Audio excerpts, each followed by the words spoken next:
India TV YouTube channel को subscribe करें और बेल आइकन दबाएं।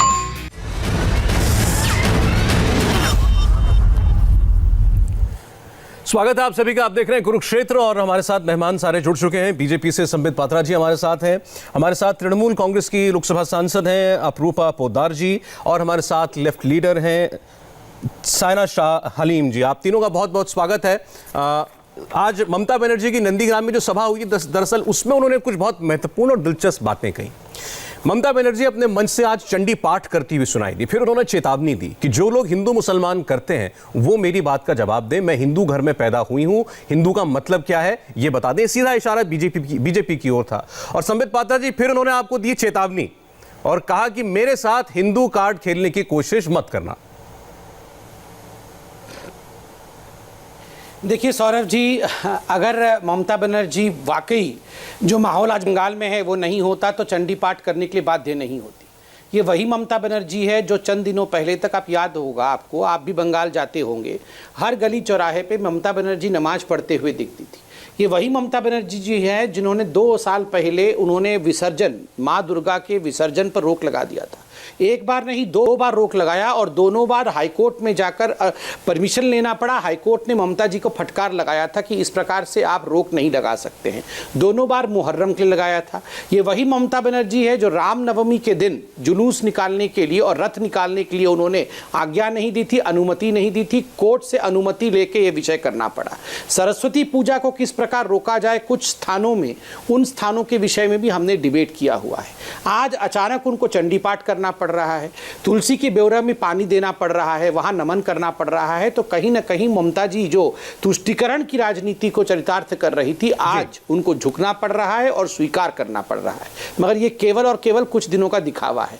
दूसरी बात, जहां तक चेतावनी का विषय है, हाँ, अभी 4 घंटे पहले मैं ANI का रिपोर्ट देख रहा था कि लगभग 200 क्रूड बम साउथ 24 परगना से मिले हैं। कल भी मालदा से बम मिले थे। हर जगह बम इकट्ठे करना, बम कलेक्शन करना। लोग याद करिए, एक बम ब्लास्ट में हमारा एक जो कार्यकर्ता है भारतीय जनता पार्टी का, वो अपने जान से हाथ धो बैठा। कुछ दिनों की पहले की बात है। तो स्वाभाविक है ये चेतावनी देना, इस प्रकार से लड़ाई लड़ना, ये उनकी आदत है।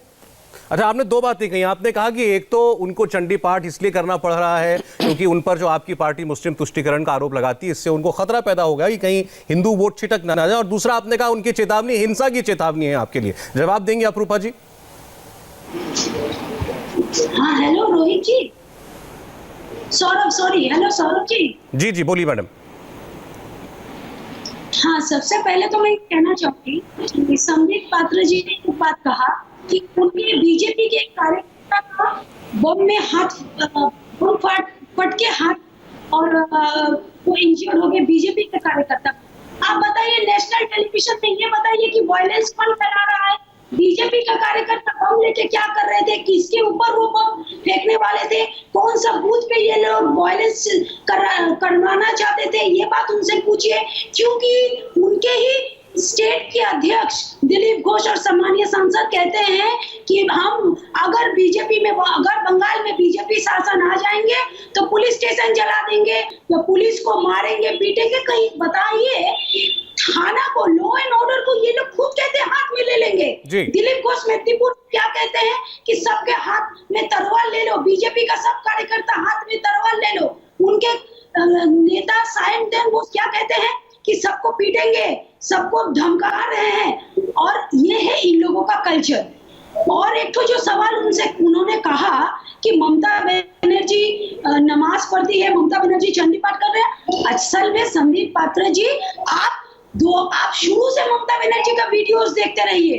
ममता बनर्जी दुर्गा जब इनॉग्रेशन में जाती है, वहां पर चंडी पाठ आप सुनेंगे ना, आप ममता बनर्जी तो करती है, आप थोड़ा करके सुना दीजिए। देखिए, आप लोग देश को बांटने का राजनीति कर रहे हैं। भारत में आप लोग चुनाव जीत के आए थे अच्छे दिन के नारा लेके। आप क्या बोले थे? आप क्या धर्म के आधार पे जीत के आए थे? आपने तो कहा था 5 लाख रुपया आप लोग साधारण पब्लिक के अकाउंट में देंगे, जनधन का अकाउंट खोले लेकिन जीरो, आप लोगों का सभी चीज जीरो, और आप लोग टीवी पे बैठ के हीरो बनते हैं। ऐसा क्यों करते हैं? ऐसा वन टाइप पॉलिटिक्स आप अच्छा लोग क्यों ठीक है, करते आपका हैं? कहना है कि हिंदू मुसलमान की राजनीति भाजपा लेकर के आई आपके राज्य में, पहले ऐसा नहीं था और ये बंटवारे की राजनीति करते हैं। आपने संबित जी की बात सुनी, आपने अप्रूपा जी की बात सुनी, सायरा जी हमारे साथ हैं। सायरा जी, मेरा सवाल यह है आपसे कि क्या पश्चिम बंगाल का चुनाव वाकई इस धुरी पर, इस एक्सेस पर आकर टिक गया है कि हिंदू वोट का कंसोलिडेशन बीजेपी के पक्ष में होगा तो उनको फायदा होगा,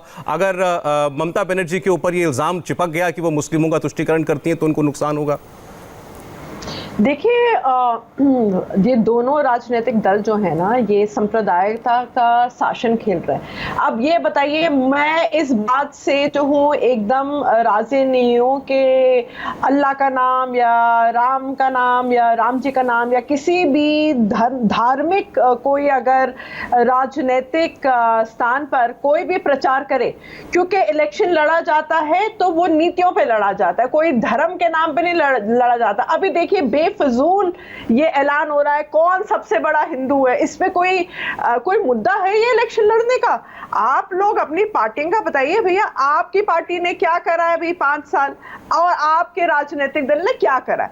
नीतियों पे लड़ाई होनी चाहिए। आप अपना मैनिफेस्टो दिखाइए, जितने वोटर्स हैं आपकी कॉन्स्टिट्यूएंसी में, आप बताइए आपकी क्या परफॉर्मेंस रही है, और दूसरे राजनीतिक दल को बोलिए आपकी क्या परफॉर्मेंस रही है। आप नीतियों की बात करिए, आप लोगों को जोड़ने की बात करिए, लोगों के दिल में जहर घोलना, और आप लोग जो है सांप्रदायिकता का जो शासन कर रहे हैं, जहाँ पे बंगाल में जहाँ पे प्रचार हो रहा है, ये बहुत ही एक खराब संदेश देता है और बहुत ही एक बैकवर्ड संदेश देता है कि राजनीति हम लोग अलग अलग गॉड्स और गॉडेसेस का नाम लेकर ठीक है, आपने कहा, लेकिन आप देखिए, आप जिस विचारधारा को रिप्रेजेंट कर रही हैं सायरा जी, पश्चिम बंगाल की चुनाव से पहले इल्जाम तो आपके ऊपर लगा कि लेफ्ट जो है कांग्रेस के साथ मिलकर वो सांप्रदायिक राजनीति कर रहा है। आपने एक रिलीजियस लीडर को, मुस्लिम रिलीजियस क्लरिक के साथ आपने हाथ मिलाया चुनाव में। तो मैं आपसे एक बात पूछ रही हूँ कि यहाँ पर ममता बनर्जी जी नंदीग्राम, अभी क्या कहते हैं, नरेंद्र मोदी जी आए ब्रिगेड ग्राउंड, वहां जय श्री राम के नारे लग रहे हैं, तो वहां भाई आप कुछ बोलिए, कुछ लोगों को जोड़ने की बात, आप रोटी कपड़ा मकान की बात करिए, आप बिजली की बात करिए, पानी की बात करिए, अस्पतालों की बात करिए, आप एजुकेशन की बात करिए। मैं आपकी बात से पूरी तरह सहमत हूं, इन्हीं मुद्दों पर राजनीति और चुनाव लड़े जाने चाहिए। मेरा सवाल है, जब आप एक अब्बास सिद्दीकी, नहीं, हाँ जी हाँ, पीरजादा अब्बास सिद्दीकी का जिक्र जब होता है तो आप इस मुद्दे पर हाई मॉरल ग्राउंड कैसे ले सकती हैं? देखिए, अगर हाई मॉरल ग्राउंड ये है कि जब तक वो अपना रिलीजन अपने घर में छोड़े, और जहां राजनीति, जहां पे चुनाव का प्रचार हो रहा है, वहां जाके अल्लाह अल्लाह ना करें तो लोग सहमत हैं। आप अपने घर में छोड़िए ना रिलीजन। और मुझे लगता है अभी ब्रिगेड ग्राउंड मैं भी गई थी, वहां कोई भी अल्लाह रसूल कोई भी बात नहीं हुई, कोई भी इस्लामिक बात नहीं हुई। चलिए ठीक है, आपने एक फंडामेंटल बात ये कही कि भाई धर्म अपने घर पे छोड़ के आओ। अगर आप पब्लिक स्पेस में आ रहे हैं, वहां आकर आप अपनी दुनिया की बात कीजिए, सामाजिक मुद्दों की बात कीजिए, धर्म की बात मत कीजिए। संबित पात्रा जी, आप दोनों लोगों को जवाब दें। देखिए, पहले तो मैं पॉजिटिव पॉलिटिक्स अर्थात सकारात्मक राजनीति पे जवाब देता हूं। इन्होंने कहा परफॉर्मेंस ओरिएंटेड बातें यहां होनी चाहिए। मोदी जी ने परसों जो ब्रिगेड ग्राउंड में अपनी सभा की, उस सभा में उन्होंने पूरे आंकड़े रखे थे, क्या क्या किया गया है बंगाल के लिए केंद्र सरकार की तरफ से, किस प्रकार 60 लाख से अधिक शौचालय केंद्र सरकार ने बंगाल के अपने मित्रों के लिए बनाया है, किस प्रकार 32 लाख से अधिक पक्का घर बंगाल में मोदी जी ने मुहैया कराया है, किस प्रकार 90 लाख से अधिक गैस सिलेंडर उज्ज्वला योजना के माध्यम से बंगाल में दिया गया है, किस प्रकार 4 लाख से अधिक घरों को मुफ्त बिजली दिया गया है।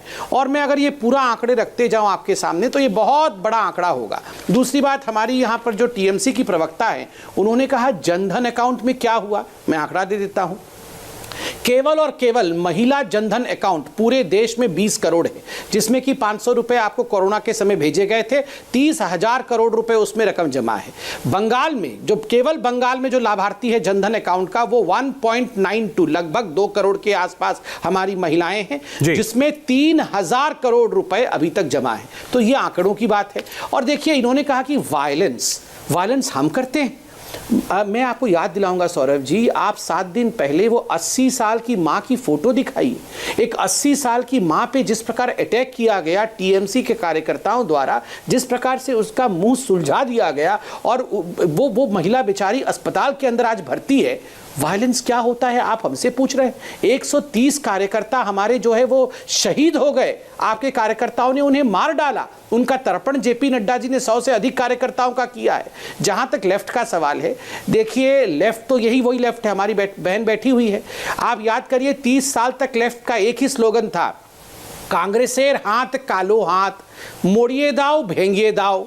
कांग्रेस का हाथ काला हाथ है, ये भ्रष्टाचार का हाथ है, इसे मोड़ दो, इसे तोड़ दो। अब वही कालो हाथ के साथ, कांग्रेसेर कालो हाथ के साथ इनका कालो गठबंधन बनाया हुआ है इन्होंने। और तो और सोने पे सुहागा आईएसएफ है, इंडियन सेक्युलर नहीं, आईएसएफ पर उन्होंने जवाब दिया संबित पात्रा जी। अपूर्वा जी मुझे आपकी 1 सेकंड दीजिए, मैं आता हूं। इनका सवाल आपसे ये था संबित पात्रा जी कि अगर पीरजादा सिद्दीकी ब्रिगेड मैदान में आकर के अल्लाह अल्लाह के नाम पर कुछ बोलते या ये कोई रिलीजियस बातें करते तो वो गलत होता। उनका धर्म अपने घर पर है, वो बाहर आते हैं तो एक पॉलिटिकल फिगर है, प्रधानमंत्री की रैली में लेकिन जय श्री राम के नारे लगते हैं। देखिए मैं स्पष्टतः 2 बातें कह दूं। जहां तक जय श्री राम का नारा है, भले ही टीएमसी, कांग्रेस और लेफ्ट उसको लेके एपोलोजेटिक होती हो, भले ही ये जय श्री राम से नफरत करते हो, हम फक्र से कहते हैं जय श्री राम, गर्व से बोलो। कभी भी जय श्री राम बोलने में हिचकिचाना नहीं है, क्योंकि ये धार्मिक स्लोगन नहीं, ये भारत के मिट्टी के कण कण का स्लोगन है, ये मूलभूत स्लोगन है। राम मर्यादा पुरुषोत्तम थे, हैं और हमेशा रहेंगे। चलिए ठीक है, अपूर्वा जी। दूसरी बात है, जहां तक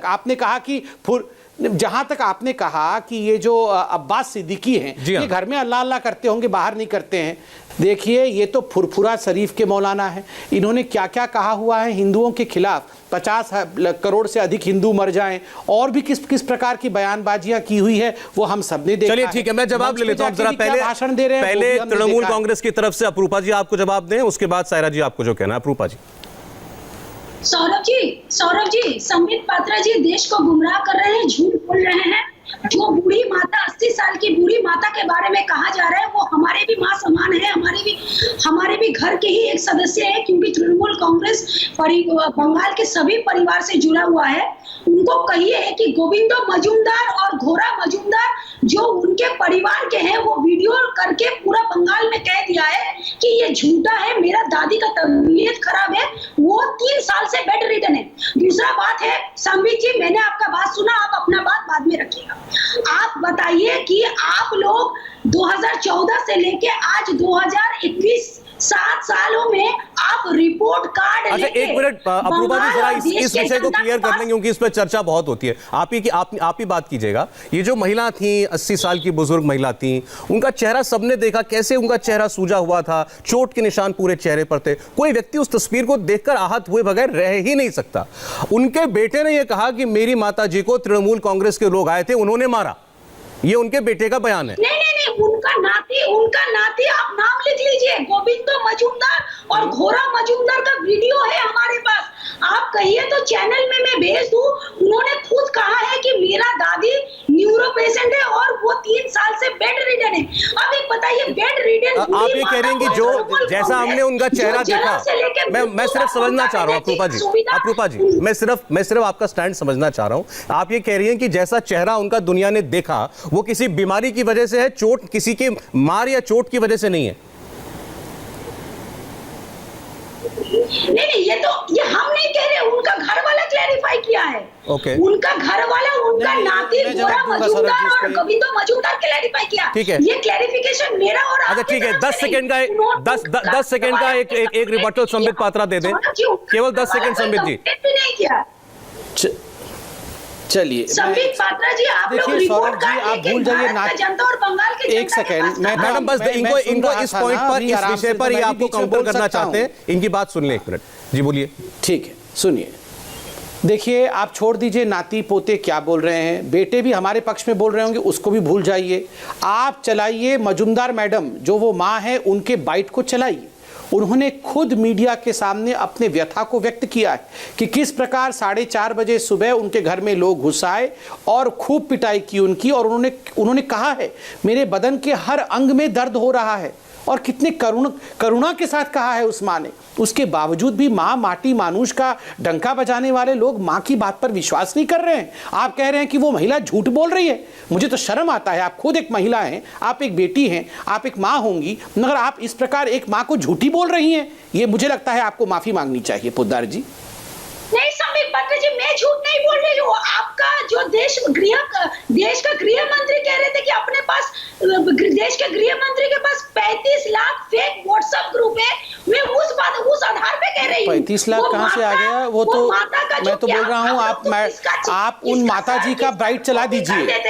सौरभ जी, दोनों की बात रह जाएगी। मैं कोशिश करता हूं कि मैं कोशिश करता हूं इस प्रोग्राम में अगर हमारे साथी सुन रहे हैं तो अगर उन महिला का बाइट हम निकाल करके सुना सकें प्रोग्राम खत्म होने से पहले, तो कम से कम एक क्लैरिटी हो जाएगी, फिर हम रिएक्शन भी ले सकेंगे। ठीक है सायरा जी, लेकिन अब दो विषय सामने आए हैं। एक पॉलिटिकल वायलेंस जिसका इल्जाम तृणमूल बीजेपी तृणमूल पर लगा रही है, और दूसरा विषय आपने जो ISF की बात की, पीरजादा जी की बात की, उस पर भी जवाब संबित पात्रा ने दिया है कि उनकी बहुत कॉन्ट्रोवर्शियल स्टेटमेंट्स आई और स्टेटमेंट्स पब्लिक डोमेन में हैं, और वो हैं, वो फैक्ट है, वो हमने भी सुनी है।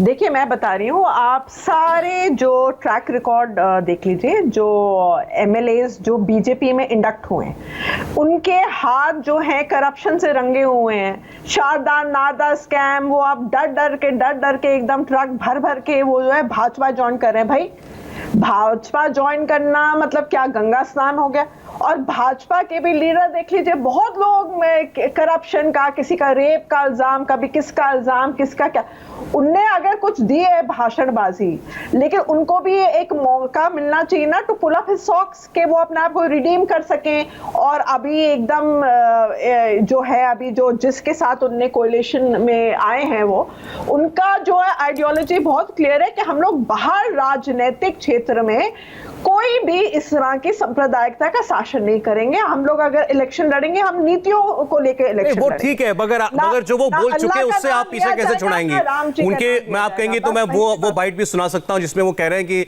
अल्लाह 10, 20, 30 करोड़ लोगों को कोरोना हो जाए। फिर उसके बाद उनका एक स्टेटमेंट आया, उसमें वो बाकी पॉलिटिकल लीडर्स को काफिर कह रहे हैं। अब ये बातें वो चाहे एक मजलिस में कहते हो, एक रिलीजियस गैदरिंग में कहते हो, लेकिन उनका विचार तो बाहर आ रहा है। देखिए बात है, गोली मारो गैंग का क्या करें? जो बताइए दिल्ली के दंगों में पिछले साल जो जाके भाजपा के लीडर जाके उकसा रहे थे, हाँ। वहीं पे साइड पे गोली मारो सालों को, मैं तो बोलना नहीं चाह रही है शब्द को, तो बहुत लोगों ने बहुत कुछ बोला है।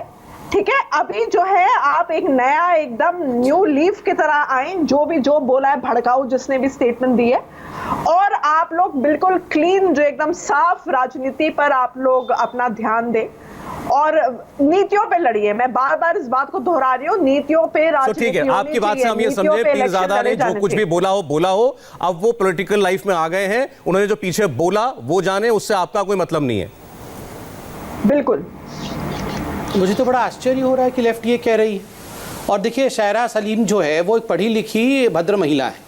उन्होंने क्या कहा कि हम तो ISF के साथ गठबंधन इसलिए कर रहे हैं, फुरफुरा शरीफ वाले को इसलिए ला रहे हैं क्योंकि आपने बयान दिया था गोली मारो गद्दारों को, तो इसलिए हम भी लेके आ रहे हैं। मतलब ये क्या यहाँ पे दंगे कराने के लिए लाया जा रहा है? नहीं, देखिए मैंने मतलब आप जस्टिफाई कर रही है ना, क्योंकि आपके यहाँ कुछ लोगों ने कोई बयान दिया तो हमारे यहाँ भी कुछ लोग कुछ बयान देंगे, तो ये काउंटर जो है, ये काउंटर पोलराइजेशन जो है, ये काउंटर बातें जो है, ये तो उचित नहीं। शायरा जी, मैं तो आपके बीच में बोल नहीं रहा था।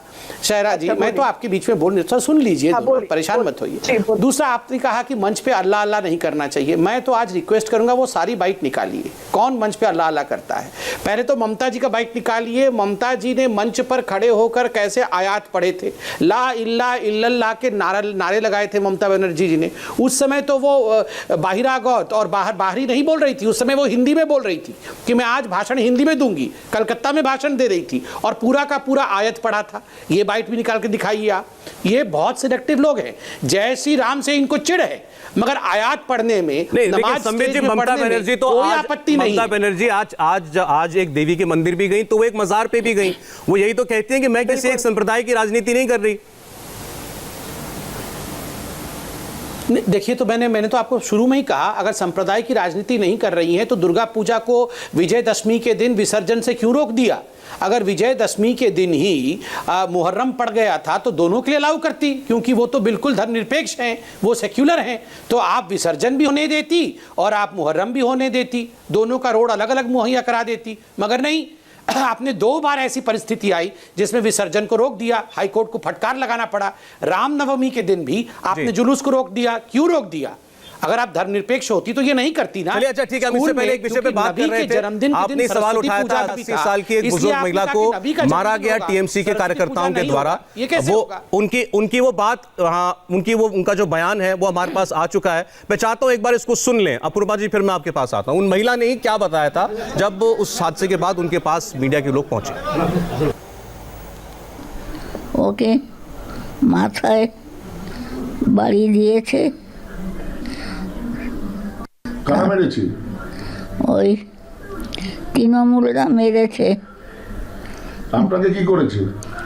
আমাকে ঘাড় ধাক্কা দিয়েছে, আমারও দুটো গা গুঁতো দিয়েছে। আপনার মুখে মেরেছে বল শুনলাম। মুখে মেরেছে, এই যে আমাকেও মেরেছে। আপনি কি ভয় পেয়েছেন? হ্যাঁ, আমাকে খুব 2-4টে মেরেছে আমাকেও। আমি ভয় পেয়েছি কি আমার তো পরিস্থিতি এরকম। আবার আমাকেও ওকে বলেছে যে এক কথা বলবে না, এক কথা স্বীকার করবে না কে মেরেছে। যারা মেরে এসেছিল তাদের আপনি চেনেন? আমি চিনতে পাই নাই গো। आप तीनों लोग बंगाली जानते हैं, मैं नहीं जानता। जो ट्रांसलेट किया गया मैं तो वो बता सकता हूं। जी अपरूपा जी, उन्होंने कहा टीएमसी ने मारा, शरीर पे मारा, मुंह पे मारा, धक्का दिया और मेरे बेटे से बोला किसी को बोलना नहीं। अपरूपा जी। सौरभ जी जी देखिए, फिर मैं कह रही हूँ, वो बुरी माता के ऊपर मुझे सही में बहुत दुख लग रहा है कि एक बुरी माता को भी भारतीय जनता पार्टी नहीं छोड़ा राजनीति करने के लिए। बुरी माता का पूरा चीज आप सुनिए। जब उनसे कोई पूछ रहे हैं आप किसी को पहचानते हैं, वो कहती है नहीं, वो पहचानती नहीं है कौन मार रहा है, लेकिन वो पहचानती है तृणमूल मार रहा है। वाह, धन्य हो भारतीय जनता पार्टी। अरे बुरी माता को तो छोड़ देते भारतीय जनता पार्टी। इस तरह का झूठ इस तरह का किसने मारा? अच्छा ठीक है, इसको छोड़िए। अभी आपने ये कहा था थोड़ी देर पहले कि उनको बीमारी है, बीमारी की वजह से उनका चेहरा ऐसा है। आपने तो पहले कहा उनको मारा ही नहीं किसी ने। उन लोगों को नहीं पहचानती हूँ, लेकिन कह रहे कि वो लोग तृणमूल है। वाह, नहीं ठीक है, मैं उस बात पे आता हूं, लेकिन अभी आप कह रही थी कि उनको किसी ने मारा ही नहीं, बीमारी की वजह से उनका चेहरा ऐसा हो गया है। अब जब उन्होंने बोला मुझे मारा, तो आप कह रही हैं कि उनको कैसे पता कि किसने मारा? नहीं, मैंने पूरा वीडियो सुना जी। और उनका नाती कह रहा है। अच्छा, एक कंप्लेंट क्यों नहीं लॉन्च हुआ? क्यों इस तरह का? वहाँ का अगल बगल का भी आदमी कहते हैं कि उनका बेटा, उनका माँ पर भी ध्यान नहीं रखते हैं। वो अपना बेटी का घर में रहती है, बुआ मतलब बेटी। कमाल है। आप बताइए, आपको उनके परिवार के बारे में इतना कुछ मालूम है? वो महिला कह रही है कैमरे पर मुझे मारा, तृणमूल के लोगों ने मारा, इस पर आपको भरोसा नहीं है? अच्छा ठीक है, अच्छा ठीक है, चलिए ये बयान हम चारों लोगों ने बयान सुना जो अभी टीवी पर दिख रहे हैं, और इसके अलावा करोड़ों लोग जो आपको देख रहे हैं। मैं आपके अलावा अपरूपा जी, मैं आपकी बात आ गई। आपको एक कहना है कि उनको, वो किसी को जानती नहीं, इतनी बुजुर्ग है, उनको कैसे मालूम किसने उनको मारा? वो टीएमसी का नाम ऐसे ही ले रही क्योंकि किसी ने उनको फीड किया टीएमसी। इस पर एक रिएक्शन। संबित जी पहले आप, फिर सायरा जी। देखिए, मैं तो कह रहा हूं, कम से कम जिस माँ ने मार खाया उस माँ पे तो विश्वास करिए। मतलब आप सोचिए जरा, मतलब किस प्रकार की हम इनसेंसिटिविटी दिखा रहे हैं यहाँ पर। वो महिला खुद कह रही है कि देखिए मेरी हालत ऐसी नहीं है कि मैं अभी पहचान सकूं, मतलब मेरी परिस्थिति अभी ख़राब हो चुकी है और मुझे ये धमकाया गया, मेरे बेटे को भी कहा गया कि किसी का नाम नहीं लेना, कोई कंप्लेंट मत करना। आप बताओ, अगर राजनीति करने के लिए भारतीय जनता पार्टी ये करती तो धमकाती क्या कि नाम मत लेना? आप बताइए कौन धमकाता? टीएमसी खुद माँ बोल रही है कि टीएमसी के लोगों ने मारा और मुझे बाद में कहा कि आप बिल्कुल भी किसी का नाम मत लेना। देखिए, ये बिल्कुल माँ के ऊपर इस प्रकार का संदेह करना, और इससे पहले तो आप बोल रही थी उनको तो बीमारी है, न्यूरोलॉजिकल बीमारी है, उसके कारण, बीमारी के कारण उनका चेहरा ऐसे है और वो हॉस्पिटल में एडमिट थी। अभी आप बोल रही हैं हाँ मार खाया है, उस समय आप बोल रही थी मार नहीं खाया है। तो हम जो बात कर रहे थे उस पर वापस लौटेंगे, लेकिन पहले इस विषय पर सायरा जी आपका रिएक्शन। सायरा जी 80 साल की महिला को कोई हाथ लगाए ये किसी से बर्दाश्त नहीं होगा, और उनका तो जो चेहरा देखा आपने भी देखा होगा। क्या पॉलिटिकल वायलेंस के लिए ये इस हद तक भी कोई जा सकता है? देखिए, राजनीतिक हिंसा जो है ना, हर कोई भी राजनीतिक दल अगर इसमें इंडल्ज कर रहा है, एंगेज कर रहा है, पूरी तरह से कंडेम करना चाहिए, चाहे वो 80 साल की महिला हो या वो 18 साल की महिला हो।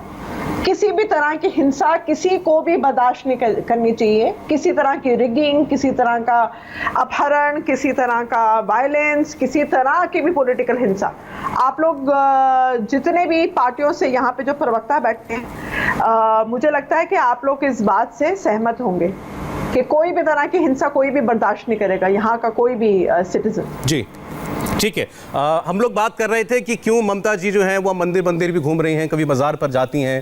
प्रधानमंत्री आज गीता पर अपना व्याख्यान दे रहे थे, अपने विचार प्रकट कर रहे थे, तो एक ये सेंस जा रहा है कि बंगाल के चुनाव को हिंदू वोट के इर्द गिर्द घुमाने की कोशिश की जा रही है। आज अपूर्वा जी, फैसला आया, दिल्ली में बाटला हाउस एनकाउंटर हुआ था, उस पर फैसला आया। केंद्र में मंत्री हैं रविशंकर प्रसाद जी, उन्होंने ममता बनर्जी से सवाल किया है कि क्या वो राजनीति छोड़ेंगी, क्योंकि 2008 में जब ये एनकाउंटर हुआ था तब ममता बनर्जी ने कहा था कि अगर ये एनकाउंटर फर्जी नहीं निकला तो मैं पॉलिटिक्स छोड़ दूंगी।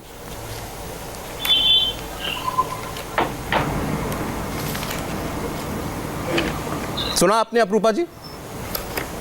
हेलो, आपने सुना, सवाल सुना मेरा? नहीं, फिर से रिपीट कीजिए। जी, मैं कह रहा था आज केंद्र में मंत्री जो है रविशंकर प्रसाद जी, उन्होंने ममता बनर्जी का एक पुराना बयान याद दिलाया। उन्होंने कहा दिल्ली में बाटला हाउस एनकाउंटर को उन्होंने फर्जी कहा था, और कहा था कि अगर ये फर्जी साबित नहीं हुआ जी। देखिए, एक तो मैं बात बता रहा हूँ। हेलो, हाँ बोलिए। देखिए, पुराने मुद्दे, इलेक्शन के टाइम में पुराने मुद्दे, देखिए ये तो मैं आपसे सुन रही हूँ, जब तक मैं ये पुराने वाला बयान नहीं सुनूंगी, इस पर मैं टिप्पणी करूंगी नहीं, पहला बात है। और देश में अखंडता अगर कोई दो रहा है वो भारतीय जनता पार्टी। डेवलपमेंट के नाम पे इन लोगों के पास कुछ नहीं है। 2008 का तो मुद्दा उठा के लाते हैं, जो मैं सुन के पढ़ के फिर मैं इसके ऊपर टिप्पणी करूंगी। लेकिन आसिफा को और मनीषा वाल्मीकि को कब रविशंकर जी जस्टिस देंगे, ये भी हम आपके माध्यम से टीवी से जानना चाहते हैं, क्योंकि राम राज में देश की सीता कहीं भी सुरक्षित नहीं है। देश की सीता राम राज में सुरक्षित नहीं है। शरद जी, ठीक है, बोलिए संबित जी। देखिए, ये तो बड़ा कन्वीनियंट तरीका है कि मैं पहले बयान सुनूंगी, फिर पढ़ूंगी, फिर बोलूंगी। ये प्रवक्ता का काम तो होमवर्क करके आना होता है। 2008 का विषय पुराना नहीं है, ये विषय आज का है, प्रासंगिक है, क्योंकि कल ही कोर्ट ने दिल्ली में इस पूरे विषय पर जजमेंट दिया है और एनकाउंटर को सही ठहराया है साइंटिफिक ग्राउंड पे। और मैं आपको इंडियन एक्सप्रेस का पढ़ के सुना देता हूं ना, बयान क्या था। 17 अक्टूबर 2008 को ममता जी ने बयान दिया था, हिंदी में दिया था, उसका इंग्लिश अनुवाद इंडियन एक्सप्रेस में छपा हुआ है। That was fake encounter and if I am proved wrong I will stop practicing politics. I demand a judicial inquiry. Mamata asserted amidst cheers from the audience.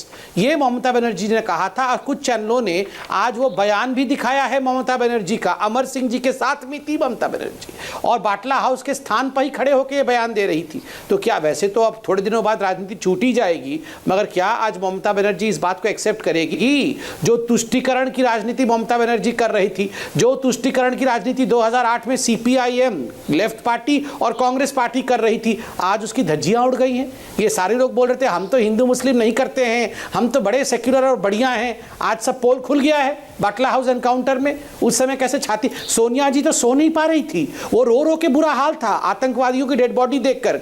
Mamata Banerjee राजनीति छोड़ने वाली है, वहां अरविंद केजरीवाल जी का भी हाल कितना खराब था। सीताराम येचुरी जी के बयान देखिए, और ये सब आज बोल रहे हैं हम पहले अपने बयान को पढ़ेंगे, अपने ही बयान को देखेंगे। हाँ जी, ठीक है जी, ठीक है जी, ठीक है। एक बार सायरा जी रिस्पॉन्ड कर लें, क्योंकि आपने इसमें येचुरी जी का भी नाम ले दिया। जी सायरा जी। देखिए, मैं ये कह रही हूं कि इस तरह का संप्रदाय का शासन करा है। कंपेटिटिव कम्युनलिज्म एक टर्म होता है, कंपेटिटिव कम्युनलिज्म, कि मैं ज्यादा बड़ा हिंदू हूँ, मैं महान पुरुष हूँ, मैं ज्यादा, ये चलेगा नहीं और थोड़ा दिन तक चलेगा। लेकिन लोग जो हैं, जनता और जो वोटर्स हैं, उन लोगों को इससे कोई मतलब नहीं है। और बंगाल का माहौल, लेकिन अभी तो बात हो रही है पॉलिटिक्स ऑन टेररिज्म। क्या टेररिज्म पर पॉलिटिक्स होगी? एक एनकाउंटर हुआ जिसमें पुलिस ने कहा कि आतंकवादी मारे गए, सरकार ने कहा आतंकवादी मारे गए, और सारे नेता जिनका नाम लिया, ये ठीक कह रहे हैं, सब नेताओं ने कहा जाकर कि ये एनकाउंटर फेक था, जो लोग मारे गए मासूम थे। आज अदालत ने कह दिया वो आतंकवादी था। एजेंसीज, लॉ एनफोर्समेंट एजेंसीज को अपना कार्य करने दीजिए। और मैं फिर से इस बात को दोहरा रही हूँ कि ये जो राजनीति है, स्पेशली जो बंगाल की जो अभी चुनावी जो हालात हैं, आप लोग नीतियों पर लड़िए, ठीक है? कौन किसको मारा, कौन क्या कहते हैं, कौन बड़ा हिंदू है, कौन छोटा हिंदू है, ये सब बेफिजूल की बात है। आप लोग नीतियों पे अड़े रहिए और नीतियों पे आप लोग जो हैं, राजनीति, अगर आपको खेला खेलना है, आप राजनीति पे खेला खेलिए। चलिए ठीक है, आप खेला होवे आप बड़ा जिक्र हो रहा है, खेला होवे जी। आप रूपा जी जवाब देना चाह रही थी, फिर संबित जी सलमान, बोलिए। आप रूपा जी, क्या हो गया? हेलो जी बोलिए, आप कहना चाह रही थी कुछ, बोलिए। हाँ, मैं यही कहना चाह रही हूँ कि हेलो सौरभ जी। जी हाँ, जी हाँ। मैं यही कहना चाहती हूँ कि देश सबसे बड़ा है और आतंकवादियों का ना कोई जाति है ना धर्म है, और हम लोग सब कोई देश के लिए ही लड़ रहे हैं। आज यहाँ पर किसान आंदोलन में किसान लोग बैठा हुआ है और यहाँ पर संबित पात्रा बड़ा बात बोल रहा है। प्रधानमंत्री बांग्लादेश जा सकते हैं लेकिन किसानों के पास नहीं जा रहा है। और एक बात जान लीजिए, टेररिस्ट का ना कोई धर्म है ना कोई देश है, वो लोग लेकिन हम लोग देश के लिए लड़ रहे। तृणमूल कांग्रेस साधारण पब्लिक के लिए हमेशा लड़ रहा है। धन्यवाद। तो आज तृणमूल कांग्रेस बाटला हाउस में जो लोग मारे गए थे उनको आतंकवादी मानती है? जो लोग बाटला हाउस से मारे गए थे उनको आतंकवादी मानती है? कि इस देश में आतंकवादी लोगों का कोई जाति धर्म कुछ नहीं है। वो ठीक है, पहले तो उन लोगों को आतंकवादी नहीं मान रहे थे ना मैडम, पहले तो उनको आतंकवादी नहीं माना जा रहा था कुछ लोगों के द्वारा। ममता जी ने तभी तो ये बयान दिया कि फर्जी एनकाउंटर था, निर्दोष को मार दिया। तो आज टीएमसी कहती है कि एनकाउंटर ठीक था और उसमें जो मारे गए वो आतंकवादी थे। यार उसमें आ जाओ जी। अब उनको जाना है ना कहीं पे, वो जवाब नहीं दे सकती। अप्रूपा जी सच में ही चली गई हैं। बोलिए संबित जी। हाँ, अब कहाँ से जवाब देंगी, वो चली ही जाएंगी ऐसी। फिर मई 2 मई को फिर ममता जी चली जाएंगी। अब मैं जवाब दे दूं जरा कृपया करके। देखिए सौरभ जी, ये आज दोनों मेरी बहनें, अप्रूपा जी तो चली गई और दूसरी जो बहन है CPIM से, दोनों बहनें मदर टेरेसा जैसे बन गई है। कैसे एकदम बोल रही है, नहीं हम सब देशभक्त हैं, आतंकवादी को आतंकवादी बोलना चाहिए, इस पर राजनीति नहीं होनी चाहिए। और 2008 में किस प्रकार महेश चंद्र शर्मा जी जो इंस्पेक्टर थे, जिनकी शहादत हुई, उनके खिलाफ बोल रहे थे कि इन लोगों ने जाके फॉल्स एनकाउंटर किया, फेक एनकाउंटर किया। उस समय तो छत पर से चिल्ला के बोल रहे थे। आज मदर टेरेसा बन के बैठने से तो लोग क्या मूर्ख हैं क्या? लोग सब देख रहे हैं। और आपने कहा नीति पे चुनाव होगा, नीति पे भी होगा, रीति पे भी होगा। रीति मतलब आप कहेंगे कि नहीं दुर्गा पूजा का विसर्जन बंद करा देंगे, तो ये रीति भी नहीं चलने वाली है। आप कहेंगे सरस्वती पूजा उन गांव में बंद कराएंगे जिन गांव में हिंदुओं की पॉपुलेशन कम है, तो ये रीति भी नहीं चलने वाली है। नीति और रीति दोनों की सुरक्षा हो, इसीलिए भारतीय जनता पार्टी ये चुनाव जीतेगी और इन्हीं विषयों को लेकर हम मैदान जंग में उतरे हुए। संबित पात्रा जी, सायरा हलीम जी, बहुत बहुत शुक्रिया आपका। अप्रूपा जी अभी चली गई 1 मिनट पहले, उनका भी धन्यवाद करते हैं। आप लोग आज कुरुक्षेत्र में जुड़े, शुक्रिया आपका। आज का जो हमारा सवाल था, दरअसल भाजपा ममता बनर्जी पर लगातार मुस्लिम तुष्टीकरण का आरोप लगाती आई है और अब ममता बनर्जी इस इमेज से बाहर निकलने की कोशिश कर रही हैं, लेकिन इतना आसान नहीं होगा। जब जब वो जय श्री राम के नारे से नाराज होंगी, जब जब वो CAA के खिलाफ बोलेंगी, तब तब भाजपा को हिंदू वोटरों को एकजुट करने का मौका मिलता रहेगा। ममता बनर्जी ना तो मुसलमान वोटर को नाराज कर सकती है ना हिंदुओं को, इसलिए वो हर वक्त एक बैलेंसिंग एक्ट करती हुई नजर आती है, लेकिन ये मजबूरी भाजपा की नहीं है। कुरुक्षेत्र के बाद वक्त है स्पेशल रिपोर्ट का। एंटीलिया के बाहर मिस्ट्री मैन कौन, एक इन्वेस्टिगेटिव रिपोर्ट देखिए पंकज भार्गव के साथ।